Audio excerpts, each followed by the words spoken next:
Welcome to Smash Fiction, the podcast where we pit two or more nerd icons against each other in a battle of strength, or wits, or easily broken action figures, and see who would win. This week, Gargoyles versus the Teenage Mutant Ninja Turtles.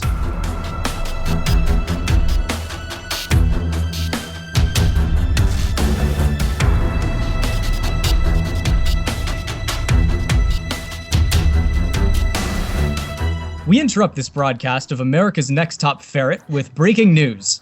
For WVRN, I'm Travis Marshall. Reports coming in are uncertain at best, but it appears as though the area near the Aerie building in Midtown Manhattan has become a veritable war zone. For more on these startling events, we go now to partner station Channel 6 News' own April O'Neil, already on the scene. Travis, NYPD have already established a cordon around the 16 square block area around the Aerie building as a destructive battle has broken out between two groups of inhuman combatants. Eyewitness reports are sketchy, but it appears as though one side consists of the group of amphibious sewer-dwelling Teenage Mutant Ninja Turtles, identified as Leonardo, Donatello, Michelangelo, and Raphael, with them as their mentor, the mutant rat Splinter. The opposing group seems to be made of winged, gargoyle-like humanoids whose appearance matches those of reports of creatures seen gliding through New York City at night. A source in the NYPD, who asked that she remain anonymous, confirmed that these gargoyles call themselves the Manhattan Clan and are known as Goliath, Hudson, Brooklyn, Lexington, and Broadway. No sign of the sixth gargoyle known as Bronx, though with the city's new and highly punitive pet waste laws, this may not be surprising. It seems as though both sides have identified the other as a new threat that needs to be dealt with, and have entered into a ferocious melee on the streets of the city. The Turtles seem to favor taking the battle into the sewers, while the Gargoyles have attempted to goad their rivals into fighting on the rooftops, but the battle for the most part has so far been limited to the ground. Officials are warning everyone to stay clear of Midtown, as this conflict could become, and I quote, dangerously awesome. Oh man, you guys. Turtles versus Gargoyles. Which group of cartoon icons will be portrayed on the kids' pajamas of victory? That's what we're here to figure out today. I'm Dan Mulcairn, and as everyone knows, I am half turtle and half gargoyle, so I will be serving as your impartial judge today. Advocating for Team Turtles are Colin Mulcairn. We Turtle Boys won't cut you no slack. And Miles Schneiderman. This fight'll be over before the pizza places close. Advocating for Team Gargoyles are Kit Mulcairn. Liz, let's kick some shell. And Liz Logan. Jalapeno! What? I knew to get that reference. I'm assuming that's a Broadway quote, just because it sounds like a Broadway quote. No, it's Goliath. Okay. All right. I knew that was coming and it was still like, I wasn't ready. Okay. I wasn't ready. In order to determine who has the pleasure, the honor, and the burden of going first today, I held a Street Sharks trivia contest between Kevin Eastman and Peter Laird, creators of Toughness, and Greg Wiseman, the only Gargoyles creator explicitly mentioned on the Wikipedia page. Mr. Wiseman happened to come out ahead on this one, so Team Gargoyles will be starting us off. So, Team Gargoyles, the night is yours. I hope the Turtles can get Vicodin on their next pizza, because they're going to need it after tonight. Let's start with the Gargoyles' physical superiority, shall we? These ancient beings of stone and magic can rend metal and crush stone with little effort. Hell, the opening title is the famous scene of Goliath climbing up the side of a building by digging his claws into the stone. Their hides are thick, and though bladed weapons have been shown to cut them a bit, it takes a lot of force just to get past the surface level. The Gargoyles will grab hold of any weapons before they get skin deep and smash, squish, and shatter them with their large clawed hands. Also, their prehensile tails give them an extra limb to fight with that they've shown to trip up opponents, like turtles on their backs. You just see it now. And let's not forget perhaps their biggest advantage. They are death from above. No, they technically cannot fly, but with a little bit of elevation, they can start a masterfully controlled glide, and their ability to maneuver in the air is amazing. They've fought and defeated many of Xanatos' mecha gargoyles using aerial maneuvering alone, and they've attacked and ripped apart helicopters mid-flight. The Manhattan Clan will most likely use their aerial mastery in this match by stealthing over to the Turtles, swooping down on them, hoisting them into the air, and throwing them around. And if the Turtles and Splinter think they've got the edge because of their martial arts prowess, let me remind you about a Gargoyles villain group called the Pack. The Pack are a group of mostly canine-themed fighters brought together by Xanatos. They too are skilled martial artists and use weaponry. I'm sorry, I'm going to say that whole thing again. They too are skilled martial artists. When you say it again, you mean you're going to stumble over the same parts in the same... They too are skilled martial artists and use weaponry, and they were defeated many times by them. Ah!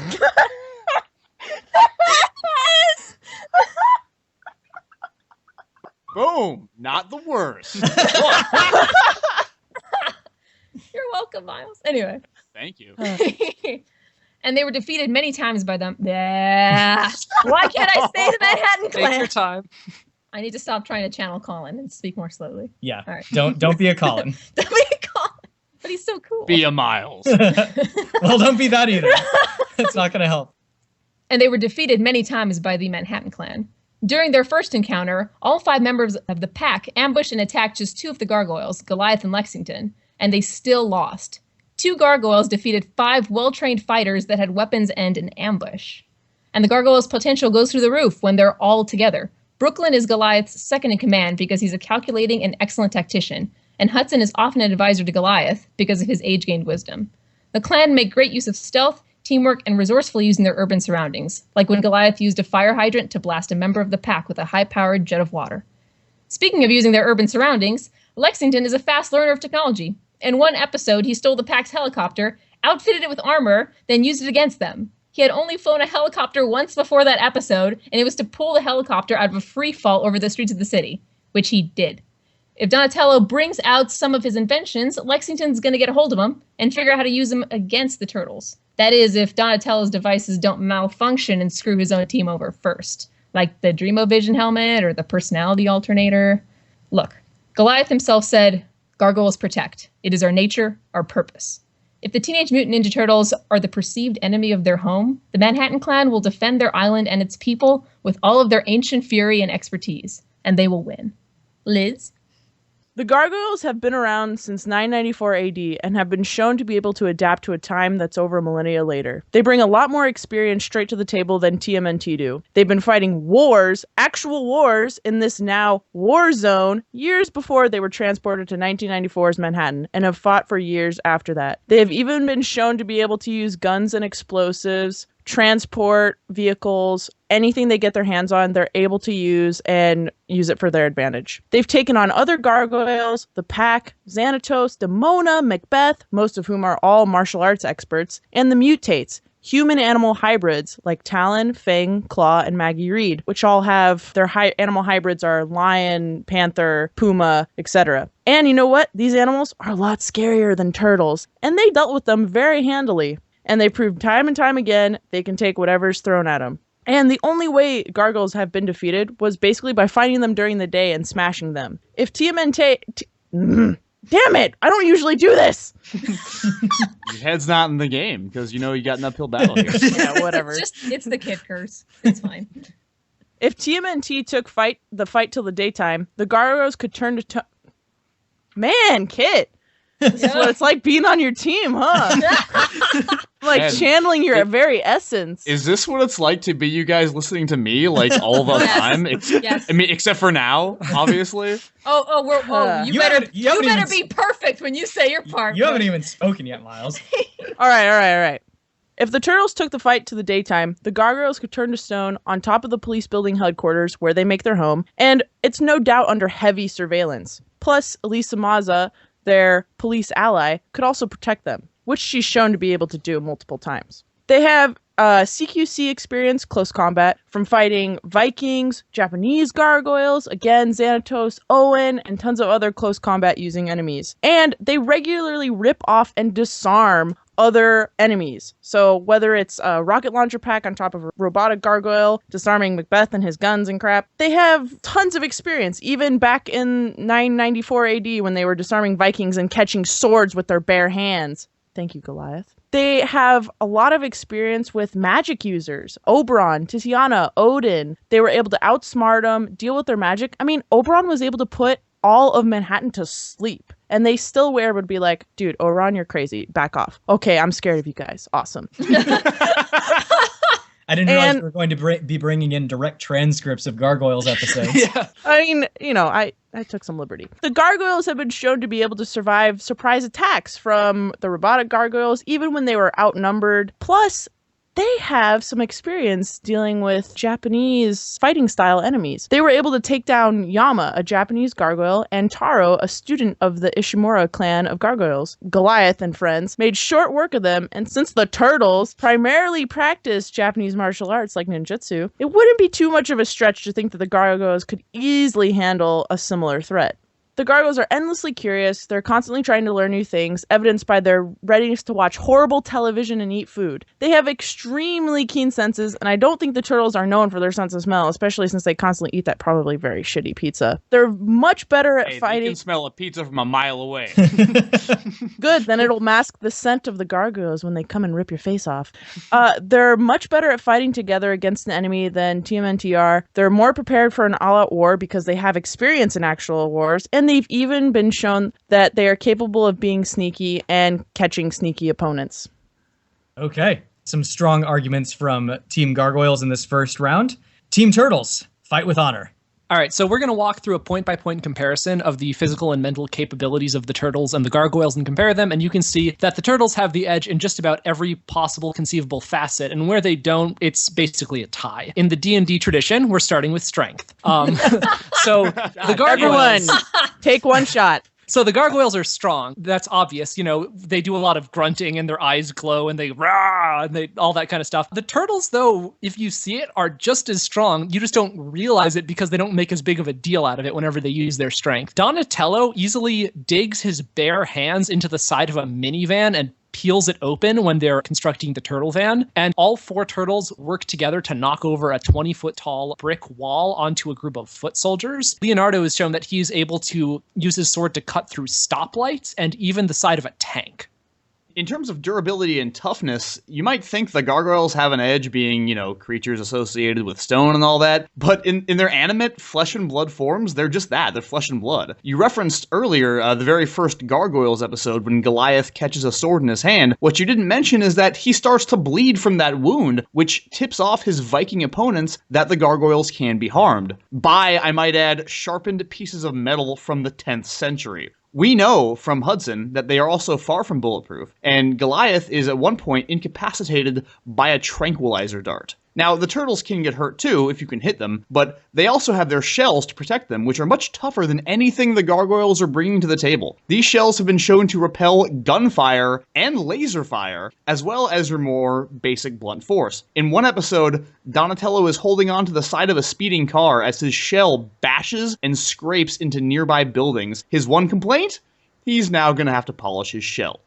So in terms of speed and agility, the edge also goes to the turtles. They're shown that they are able to dodge ninja stars and gunfire from foot soldiers with no problem. Michelangelo at one point is shown acrobatically dancing around as Shredder shoots at him with an assault rifle, never in any real danger of getting hit, taunting him the entire time. These are like Spider-Man level reflexes we're talking about here. And this compared to the gargoyles, an armored Viking with a club manages to sneak up on Hudson, clanking around in his armor, and Goliath has to save him at the last minute. The gargoyles are fairly agile and they're able to dodge most attacks, but as far as regular human assailants go, they manage to score hits against the gargoyles way more often than human assailants score hits against the turtles. And also in terms of agility, Leonardo can be seen going from just standing on the ground to effortlessly leaping about 30 feet into the air to cut down Splinter from a rope that he's hanging from when he's Shredder's prisoner in the Technodrome. They also have just incredible aerial maneuverability. They have this launching platform in the back of the turtle van that they use to regularly launch themselves hundreds of feet up into the air and to grab onto and destroy tiny airborne targets, such as when Leonardo cuts through Krang's weather satellite. So in terms of aerial maneuverability, the turtles may not be able to glide, but if the fight ever does go to the air, they will be able to hold their own there just fine.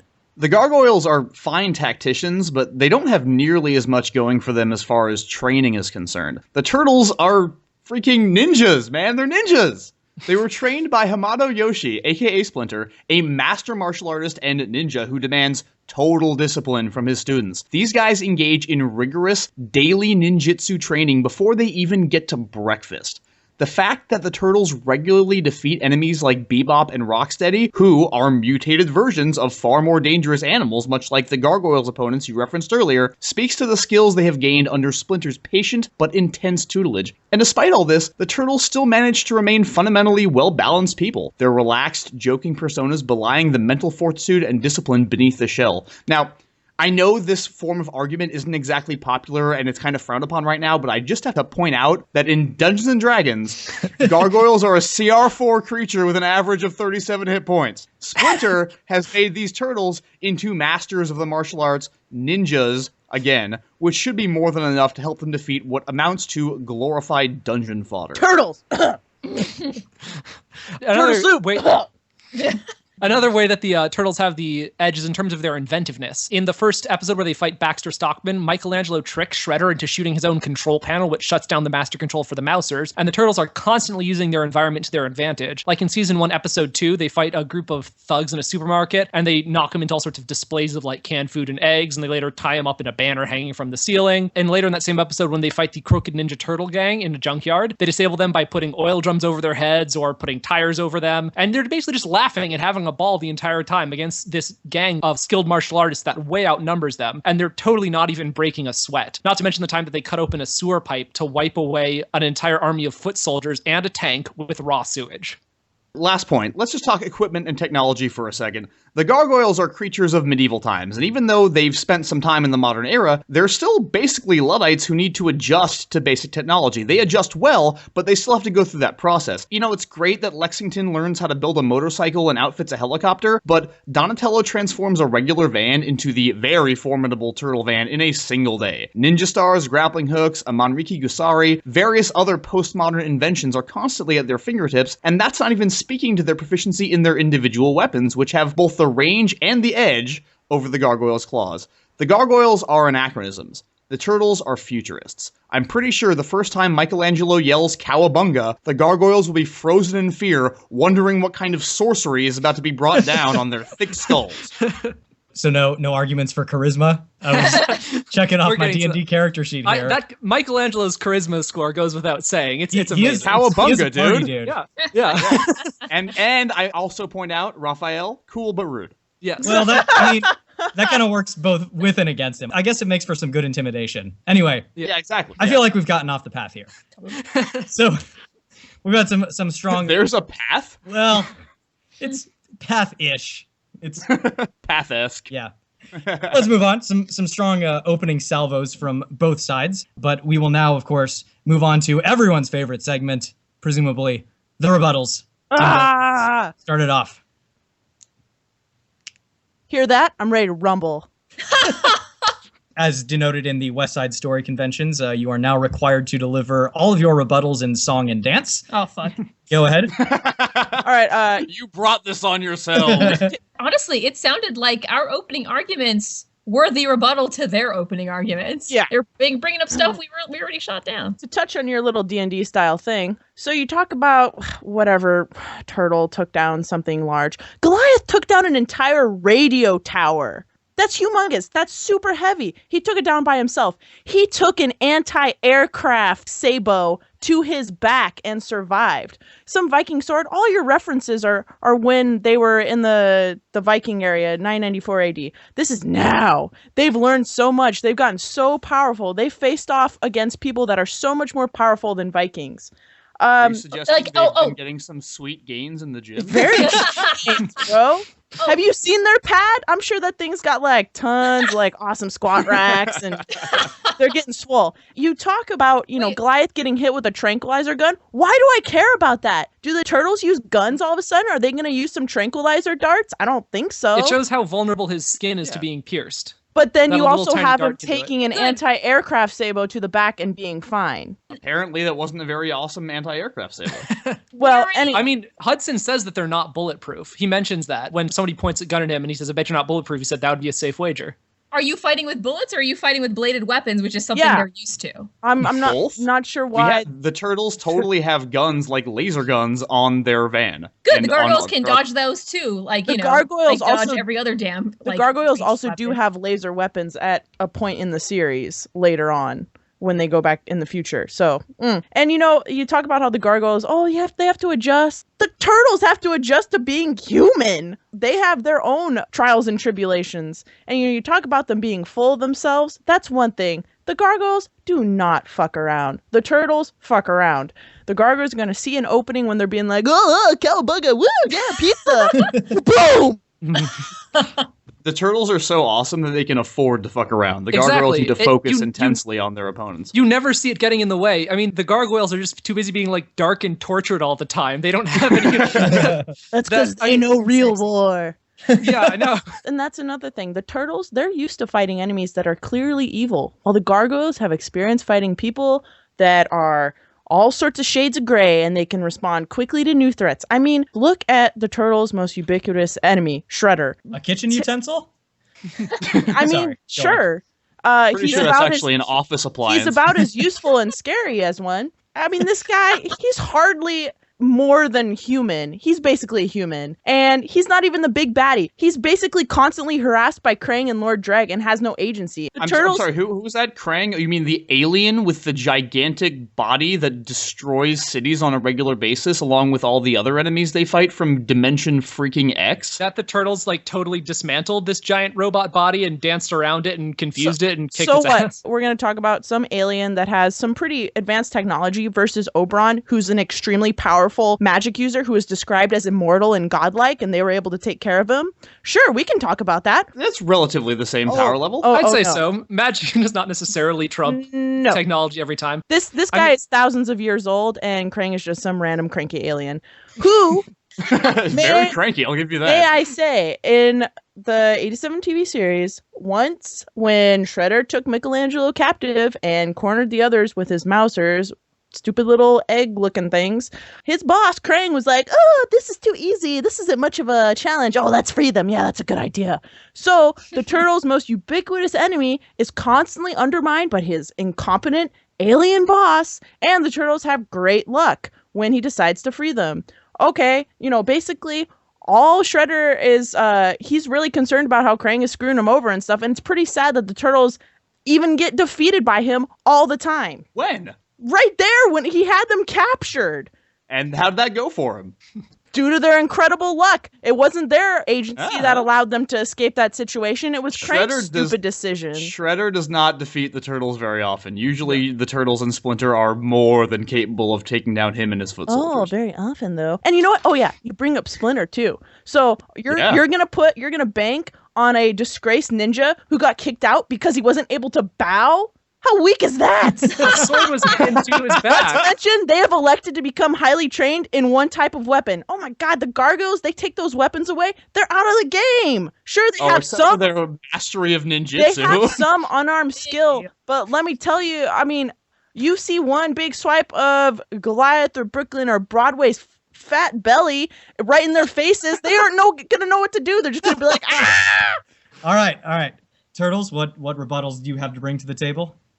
We can if you talk about the gargoyles not getting defeated as often as the turtles do, I mean, the first enemy that the gargoyles fight once they get out of their stone is a team of 5 soldiers that are working for Xanatos, and these 5 soldiers armed with guns manage to totally give the gargoyles a really hard time, whereas the turtles, the first time they fight the Foot, who have similarly advanced technology that baffles them, they say, where do these guys get their gear? Mars? They fight 25 of them. I paused it in a wide shot and counted them, and they just dismantle them. And these guys are robots with crazy advanced technology, like a magic fan that can create gravity wells and homing ninja stars and all sorts of crazy stuff. The idea that the gargoyles face more advanced enemies is just not true. I mean, they also fight 5 giant mechs in that first episode as well, which they totally dismantle and get to destroy each other because they're inventive when they fight and use their opponent's force against each other. As opposed to just seeing their eyes glow red and just roaring and clawing at something until it goes away. The gargoyles come from 1,000 years ago. They've adjusted quite well comparatively. Yeah, that's the beginning of their career. Like the beginning. The Teenage Mutant Ninja Turtles are a really fluid team. They've grown up together. They've been working together their entire lives, training under Splinter their entire lives. And despite their differences in personality, they don't really fight that often. They have the occasional falling out, very occasional, in the TV show. It almost never happens. And even when it does happen once or twice, it's resolved very quickly. They are super good friends. They know each other well. They know each other's tactics. They know how to work together. The Gargoyles, they kind of tend to turn on each other quite a bit. Not to go back to the very beginning once again, but I mean, the very first thing that happens in the Gargoyle show is that Goliath's girlfriend betrays him. And as a result of his girlfriend betraying him, almost their entire clan gets wiped out. You know, Also, once again, Brooklyn talking about Again, early Viking episodes. reference. Yeah. later, Okay, well, early reference here. later after they're in New York for a while, Brooklyn betrays the team and sells out Goliath to Demona. Yeah, early episodes. and then, Liz, you mentioned wait, that future timeline stuff that you had going on. Who turned out to be the main villain in that future timeline again? Oh, that's right. It was Lexington, because he was all pissed off at Goliath. These guys are not a unified team, and not nearly to the extent of which the Turtles are. They're all dark and brooding and tortured, and they get pissed off at each other, and they have little spats, and they go all emo and pull their hair over one eye. You know what I mean? They're just, in terms of the teamwork factor, there's no contest. Also, Splinter is psychic, so Yeah, we should mention that. He's also a rat. he can see the future and rats. he can sense the Sorry, turtles' rats. whereabouts when they're in danger and stuff like that. So Don't alienate our Last- rat audience, Liz. Last I'm couple of sorry. points. You guys mentioned the gargoyles would be all flying around, picking up the turtles and dropping them and stuff. The gargoyles can't actually fly. They can glide, but they don't actually flap their wings and do the get bird lit. stuff. They swoop. They swoop all the time. They Yeah. swoop and they glide, and they but they bring don't it up. fly. Yeah, they swoop in. They can bring it they back can't up. really gain that much height. They kind of just have to go lower most of the time, unless there happens to be an updraft in just the right spots. So They've defeated Also- enemies just using aerial maneuvering. well, like there's this is there's better than a damn flying squirrel. If that's what you're. Like, I remember a time when there was Hey, if a that flying roughly squirrel has a gargoyle- moose, watch out. I remember Oh, there's a our time, next match. I remember a time when there's a roughly gargoyle-sized mech that the Foot Clan sent after them that was flying over Raphael's head. You know what he did? He pulled his two sides out, he leapt up in the air, and he sliced its wings off. And this was a thing made of metal, unlike these who are made of flesh. yeah, a stupid machine. Well, yeah. They See, let you that's freaking the- cut their wings off. That's the thing. All the enemies you're describing are robots, and currently, especially now, robots are not as creative as human or hybrid enemies, which the Gargoyles have almost exclusively faced against people that have all sorts of tactical experience. It's one thing to send a bunch of mindless robots against people. Of course, they're going to be able to take them out. But once you have The gargoyles might be more creative than robots, but the turtles are demonstrably more creative than the gargoyles. So by that logic, we still win. And if you I mean also in wanna- terms of coming up with weird party boy phrases to say cowabunga, sure, okay. No, we mean in terms of using the environment to defeat their opponents. Frankly, looking at the gargoyles just, versus the turtles from a physical standpoint, I mean, man, Hudson is old. He was a great fighter and a great clan leader, but he's an old man, and it's often talked about the fact that he's feeling his age. Broadway is out of shape. It's got to be said. I don't want to shame anybody, but he's not a physical specimen exactly, and Lexington is kind of tiny. I just don't think, even physically, these guys are gonna stand up to the hardened, ninja-trained bodies of the Ninja Turtles. They all bring their all of them own with stuff. identical physiques. Perfect. That's right. Yeah, and all with the same kinds of weaknesses. All right. Turtles. So I see by the big Biker Mice from Mars clock on the wall that we've reached the end of rebuttals, and the time has come for the lightning round. Oh yeah. Turtle power. That remains to be seen, sir. Turtle soup. The battle has been long, brutal, and destructive, with each side fighting to their limit. Unfortunately, before a winner can be determined, the NYPD, along with the National Guard, swoop in and put both groups of heroes under arrest. Mutants and gargoyles alike are taken to the Raft maximum security prison, where they await trial. The charges are steep.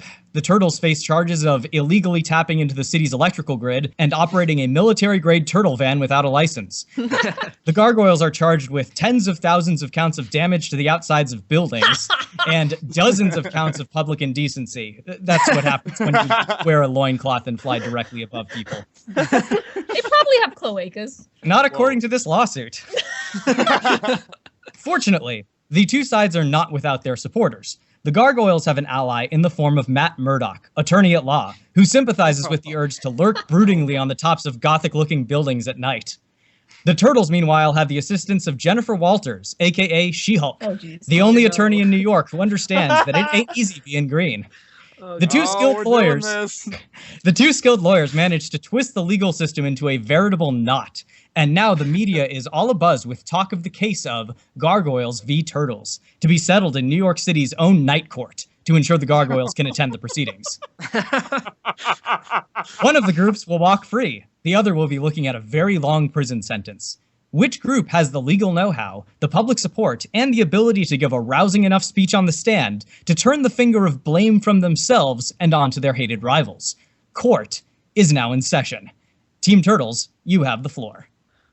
You want me to start, Colin, or do you want to? Yeah, I'll go for it. So if you're talking about having the public support, although early in their career, the Turtles are thought of as freaks and weirdos, and they're disliked. April O'Neil, who's, a reporter, is doing constant PR for them and always trying to, shape stories into showing that they're good. And it shows in several episodes that over time, the public perception of them changes so that the public becomes sort of supportive of them and they become kind of like folk heroes for the people. So if in terms of who's going to have the edge in public support and swaying a crowd, I think it's obvious that the fun-loving, cowabunga-ing Turtles are going to be a much better job of swaying the crowd and being charming to a jury, as opposed to the growling and brooding, eye-glowing, giant stone monsters.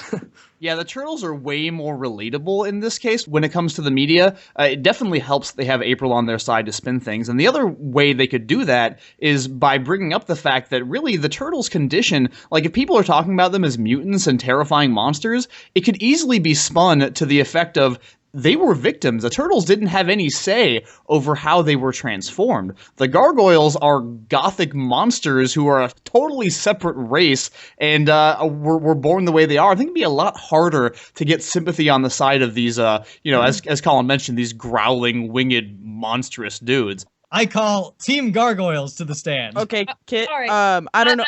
I have some stuff I can start with. One at a time, counselors. One at a time. I'll go later. But I have a rather long-winded thing, so Kit, go ahead and go first. Okay. Let me start with how good of a speaker not only Goliath is, but Hudson, Brooklyn, and Lexington can all make themselves sympathetic, and, well, especially Hudson and Goliath will be good at swaying the jury, I think. Yeah, they have their looks against them a little bit, but they also have a friend in the police, and that's a great person that can vouch for them. Go ahead. Relying on corruption. Okay. She's a good person. She's a strong person. How dare you? Let me explain to you how the Gargoyles will completely legally get out of this situation. They're a flight risk. And only if they climb to a tall building. Anyways, Yes. they will take Glide risk. they will take this situation and spin it into the most successful PR reality show campaign you have ever heard of. This is what will happen. Matt Murdock, his opening statement will be, okay, you see these guys? They're just regular people. They were kidnapped from a civilization, like thousands of years ago by this billionaire playboy Xanatos, right? He brainwashed them, and they're regular people, and then he built them these really, really complicated cosplay outfits, outfitted with awesome gliding rocket booster things, but they're hidden. You can't see them. It's really advanced technology. So I said, oh, you guys, you should become vigilantes and help people out. Oh, you met this police detective lady who really likes you and vouches for you all the time? That's great. Okay, so they're fighting crime. They have the support of the billionaire playboy. They have the support of the police detective. And Broadway actually went to a Hollywood TV executive to try and get something done with a reality show. So he's already got connections. And then they'll be like, we want to reform. We were sleepwalking while we were doing these things. We're really sorry. We're actually really good people. Film us and we'll come back and we'll help. And we'll also do community service, and we'll pose in your front yards when it becomes daytime, and you can rent us out, and all the proceeds will go to charity, and it'll become the Gargoyle Amazing Foundation for strange people. I'd like maybe to there'll object even to be this disparagement of character against Matt Murdock. If I don't think Murdoch Matt doesn't Murdock fit, would you must ever do acquit. this. And it'll be the most successful campaign, and people will be like, "Oh, I want to cash in on that. Yeah, let's free them. Yeah, let's go with the corruption angle. That's exactly what will happen, and they'll be free to roam and be awesome lawn ornaments." You know what? Even if Matt Murdock was willing to just lie through his teeth in a courtroom, which he totally wouldn't, She-Hulk would just run his case out of court because she has the power and the strength of oratory that would just dismantle all of these lies, especially because She-Hulk knows the truth. Another thing about the Turtles, I think they would be seen as teenage hoodlums. Whereas, just, like I said, just look at Goliath and Hudson. Such if you look at 'em. if you Crazy, jail these deprived cosplayers. maybe we'll get like ladders built on the sides of every building. If you put them in jail, that's that's going to be the rest of their life. They're never going to get out of this life. You have to forgive them and wipe their slate clean while they're still teenagers, and maybe put them on the right path and not put them on the school to prison pipeline. By the way, we should also point out that this trial is taking place in New York City, which is probably going to be more supportive toward the native New Yorkers, which the Turtles are, than these Scotsmen. Yeah, exactly, especially in the current.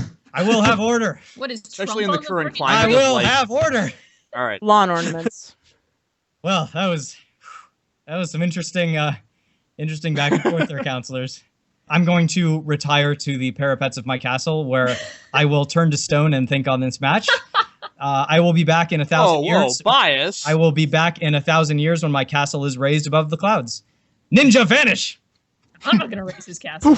I don't know. He expects to do that. Kid, it's a shame we got cut off. I didn't know that we had to for time, but I always wanted to go back and forth a few more rounds with you on that one. On which? This court shit. No, the not the court stuff. I'm good Just on like that. everything else. Yeah, Oh, you mean the ninja the stuff? ninja training stuff? Because the Turtles take on people trained as ninjas too and defeat them as well. Other trained martial artists. Yeah. I think they both do, pretty much. So. Yeah, there's a lot of Japanesiness in Gargoyles. Uh-huh. Yeah, there is.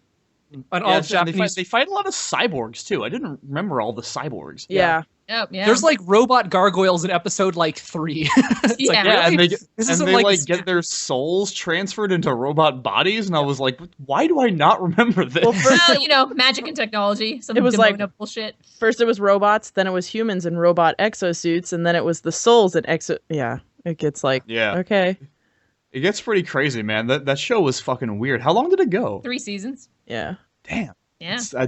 I definitely haven't seen the whole thing, and now I want to go back and watch it because There- the research. There's makes like me- held up 70 some very well. episodes.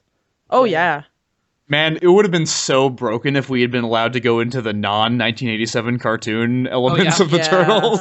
Yeah. What That's why I was like, no, that's not happening. It's just like later in the show, material. though, there was some stuff where they would do like the super mutation things, where they would like turn to like Yeah. giant crazy monsters. That would happen like in the actual animated series. It just Well, I didn't get into it, but yeah.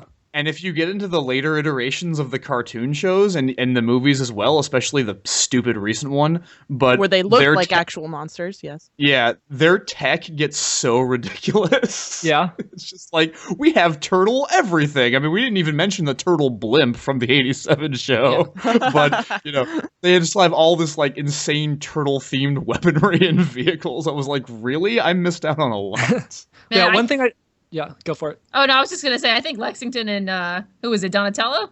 Yeah. Yeah. Yeah, they'd be great friends. They're the I think two. they'd just be buddies. Yeah. Oh yeah, they. I mean, that's the thing, is that this all must have been some kind of misunderstanding, and as soon as they all get out on bail, they're gonna go have pizza together. You know what I mean? I'm sure it was Xanatos' plotting and getting some to. Oh yeah, totally. Mhm. Like Michelangelo's gonna go up to Broadway and be like, "What? You've never had what? You've never had pizza? Oh my god, dude! You gotta check it out." You guys ever notice that you never see Xanatos and the Shredder at the same place at the same time? Oh Take shit! Xanatos and you put that little mask on over his. Over Yeah, his that's right. face. Shredder Yeah. could have a Mhm. goatee under there for all we know. That's true. And a Oh. ponytail.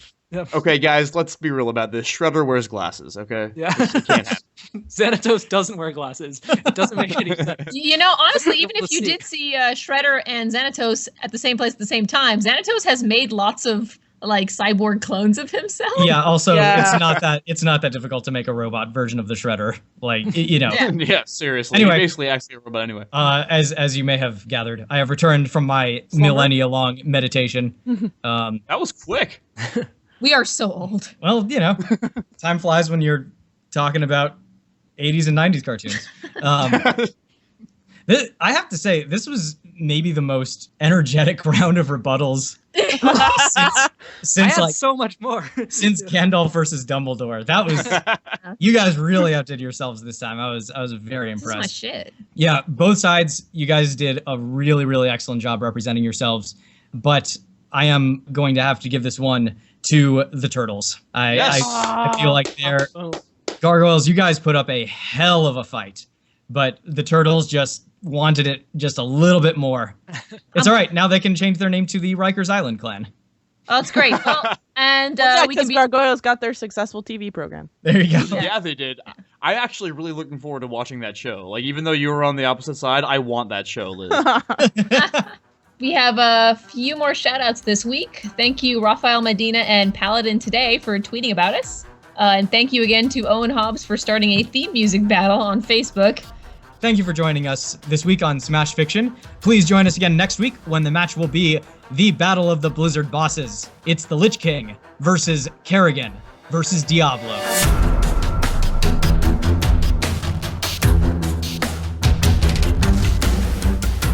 Smash Fiction is produced by Miles Schneiderman, with logo design by Colin Mulcairn.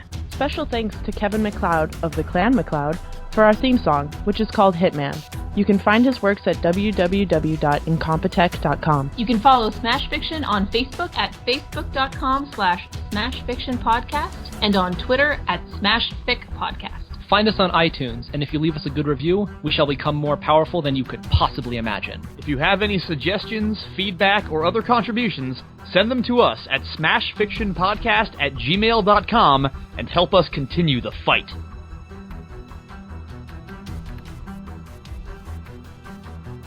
And Miles Schneiderman. Oh, shit. I forgot to come up with an intro. Perfect. Hold on. No, it's perfect. No, it's not. It sucks. I knew I was forgetting I something. love it. Oh shit, I forgot to come up with an intro. Leonardo, All right, dude. So you can let that stand if you want. Forgetting intros. No, do it again. Okay. And Miles Schneiderman. It's time to kick some shell. Oh, you no! That's what I was gonna say. All right, fine. For the shell. All right. You shill. All right, do it again. And No, damn it. This is already transformed into something far better than you can ever imagine now. Oh, no, this sucks. I don't like I have it. one for you if you want, Miles. But give it to me. Go Green Machine. There you go. Okay, fine. Listen, you don't come with something. This is what you get. Get the green My machine. bad. All right. The bargain bin of quotes. That was my nickname in college. Dan Bargain Bin of Coast. We have a Go Ninja Go line here if you prefer. That is true. That is true. Miles, please put all of this like at the end. No. I refuse. I refuse to broadcast my incompetence story. That ship has already sailed, buddy boy.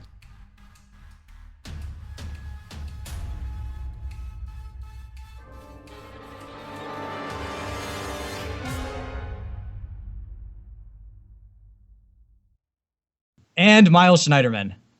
To quote from the book of 1987, turtles in a half shell, turtle power. It's Heroes in a Half Shell. God damn it. I'm done. Move on.